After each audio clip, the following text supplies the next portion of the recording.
প্লেটে বাস দিয়েছে। Does not matter আমার কবে বিয়ে হচ্ছে না হচ্ছে, আমরা চলে এসেছি খেতে। চলে এসেছি।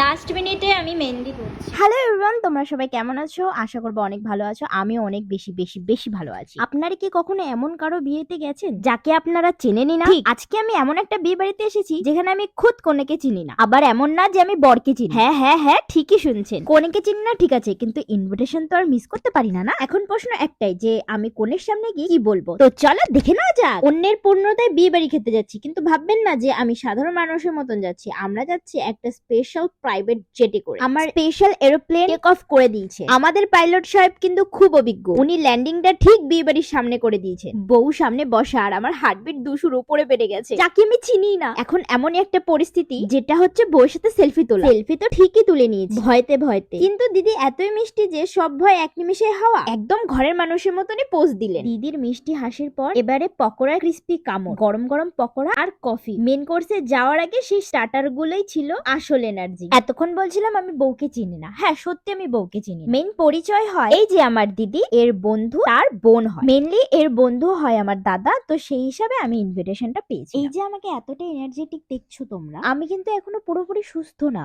আমার সে ঘোরানো পানি আমি বিয়ে বাড়িতে অ্যাটেন্ড করেছি। কোথাও যাবো আর এত সুন্দর একটা মায়াবী মুখ দেখবো আর আমি সেটাকে ধরবো না, কখনোই পসিবল না। বিয়ে বাড়ির সব থেকে খুব সুন্দর মুহূর্ত হচ্ছে এটা। তোকে দেখে মনে হচ্ছে তুই একাই মেন কার্ডটাকে মেরে। তোমরা অনেকে জানতে চেয়েছিলে যে আমার কি হয়েছে কি না হয়েছে, তো আমার পায়ে পড়েছিল সাকল। এই বিষয় নিয়ে না হলে পরে একটা ভিডিওতে বলবো। ডাজ নট ম্যাটার আমার কবে বিয়ে হচ্ছে না হচ্ছে, লোকেরটা খেয়ে খেয়ে শান্তি দিয়ে নেবো।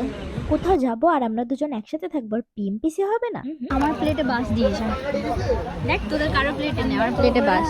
অনেকক্ষণ ওয়েট করার পরে বিয়ে কমপ্লিট হয়ে যাওয়ার পরে আমরা বললাম খেতে, আবার বর আর বউয়ের সাথে। খেতে খেতে এগুলো খুলে ফেলেছে একদম।